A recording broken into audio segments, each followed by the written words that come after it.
and thanks to everyone for being here today. My name's Tara Pascarosa, and I'm with the Moms Clean Air Force. This is my son, Brady. And as you can see behind us, yay, Brady!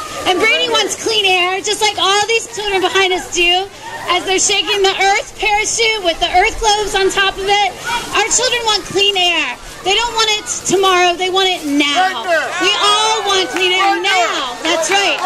The Clean Power Plan is very crucial to Virginia. We have renewable energy potential and we need to harness it. We need to harness it now. Right, Brady? So I am here on behalf of moms and parents and grandparents and uncles and aunts and all of our children, most importantly. Our children are our future and we must protect them with giving them clean air. We can't buy clean air. All we can do is continue to fight for it. And we need to curb our carbon pollution by supporting the Clean Power Plan with the EPA here in Virginia and doing it now. After this joint assembly meeting here at the Virginia Assembly, I'm glad everyone's here to make public comments and let Virginia know we need clean air and clean energy now. Thank you so much.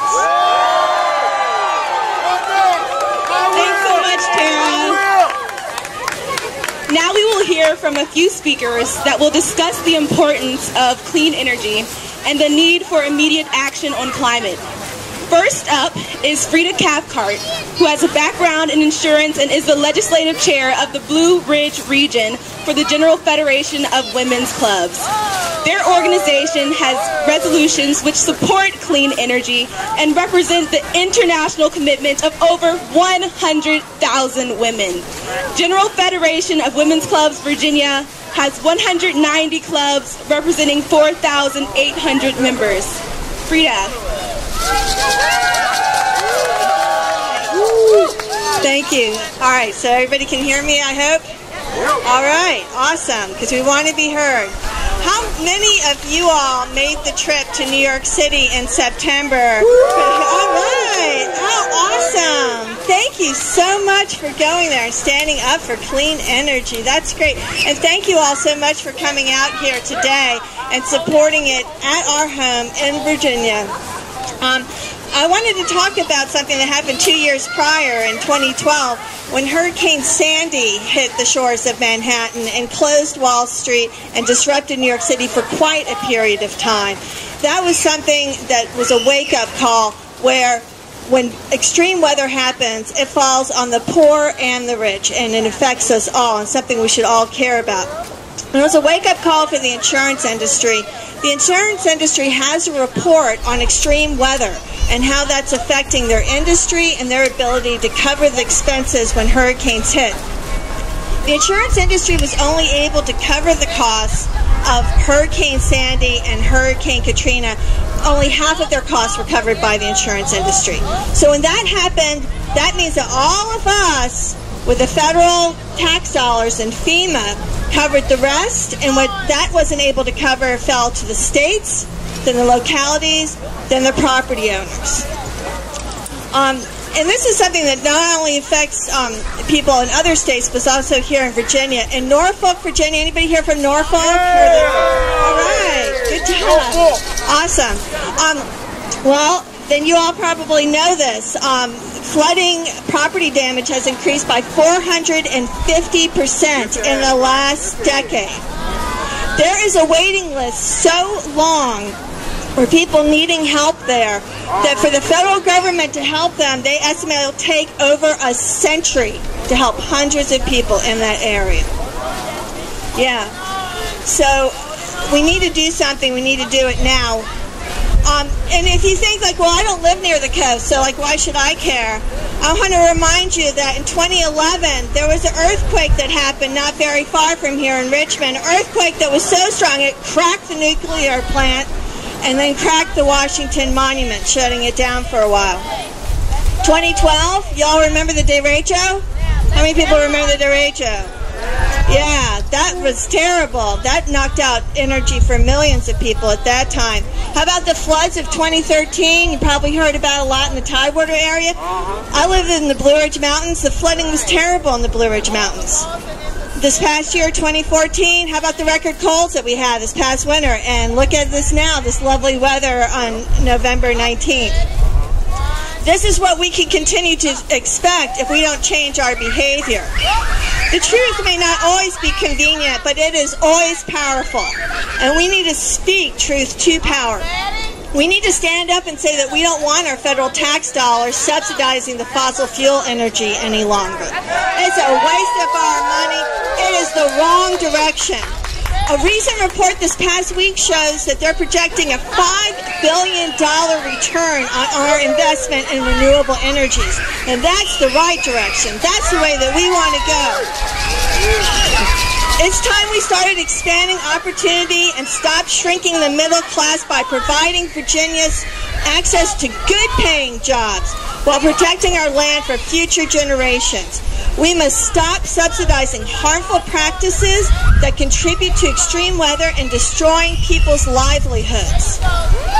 We own this. We own it now.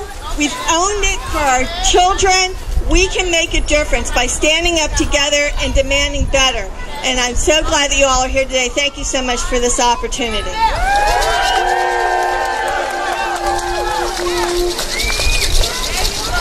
Thanks so much, Frida.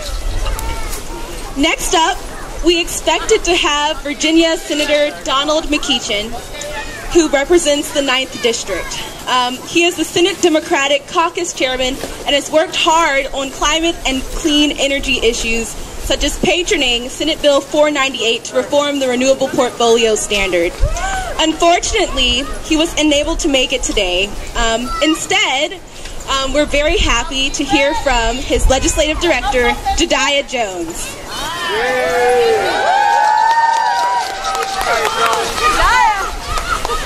Good afternoon. It is a pleasure to join you here today on behalf of State Senator Donald McEachin. I am Jediah Jones, the Senator's legislative director. He regrets not being in attendance today as he is tending to an urgent family matter. However, as you know, the Senator is a huge supporter of clean energy and believes a comprehensive clean energy plan will reap rewards for our families, for our communities, and for the health and well-being of our Commonwealth. We are very fortunate that instituting a clean energy plan to help the environment will have the added benefit of saving citizens money and creating jobs. Altogether, it's a win-win for Virginians. Thank you and keep up the great work. Thanks so much, Ms. Jones, for being here, especially on such short notice. Clark Mercer, currently the Chief of Staff for Lieutenant Governor Ralph Northam, will be the next to speak. Mr. Mercer served as a professional staff member on the congressionally chartered Commission on Wartime Contracting and as a consultant with LMI Government Consulting. He has previously served as political director of the Democratic Party of Virginia and deputy director for policy and research for Mark Warner's 2008 Senate campaign. Clark. All right. How's everybody doing? Good. Staying warm? All right, well, I'm here in my boss's stead today. Most folks don't realize, but Lieutenant Governor position in Virginia is part-time. So Lieutenant Governor Northam's a practicing pediatric neurologist, and he's at Children's Hospital, the King's Daughters today, practicing and seeing patients. He regrets not being here. One of the areas when we talk about clean energy that we don't necessarily highlight enough is the public health benefit. And the intersection of medicine and public health and what happens up the hill, Lieutenant Governor and previously had a senator has been on the forefront of removing phosphorus from our fertilizers. The reason that was a piece of legislation he carried and passed, banning smoking in our public spaces and our restaurants was a piece of legislation that he passed. And Lieutenant Governor Northam, as a senator representing Hampton Roads, carried the legislation which authorized them to study recurrent flooding and climate change. And that is a study that's consistently referred to, and that the Governor's Commission now on climate change is using as a foundation for their work. So he regrets not being here. I wanted to share a few statistics. Cost is something that folks that oppose this plan bring up a lot. There's certainly a lot of benefits in terms of cost and clean energy jobs and benefit to the economy. But one of the areas, like I said, that we don't talk enough about is the cost of public health. And by 2030, implementing this plan, I wanted to share a few of those public health costs with you. Implementing the Clean Power Plan by 2030 is going to prevent up to 150,000 asthma attacks. It's going to prevent 6,600 premature deaths, 3,300 heart attacks, and 2,800 hospital admissions each year. That's 500,000 missed work days. And that's an awful lot of productivity and economic benefit to the Commonwealth by passing this plan. For each dollar that we invest in smog reductions alone results in approximately $7 benefit to each family in terms of their health costs and their health benefits. And all told, public health and climate benefits are estimated at between $55 and $95 billion per year by 2030 if we pass this plan and work to achieve the reductions that it calls for. So Lieutenant Governor Northam, like I said, regrets not being here, is a strong supporter of this plan, and appreciates all the work that everyone here is doing to make it happen. Thank you.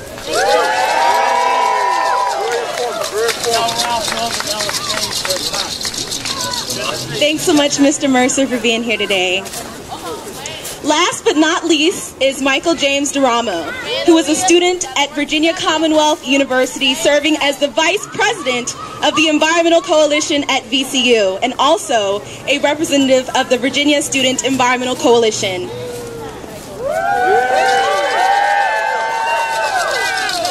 Hello. So yeah, I'm Michael James DeRamo. I'm Vice President of the VCU Environmental Coalition, like Kendall said. I'm representing the Virginia Student Environmental Coalition. We're a group of campuses from around Virginia who work to use our student power to influence these very important issues. We have campuses at Virginia Tech, UVA, JMU, GMU, ODU, CNU, Mary Washington, William & Mary, and Roanoke College.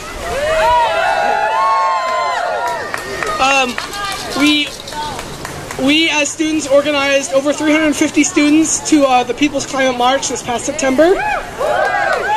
We've also participated in events such as Exhale Dissent, and we have numerous divestment campaigns running throughout our state.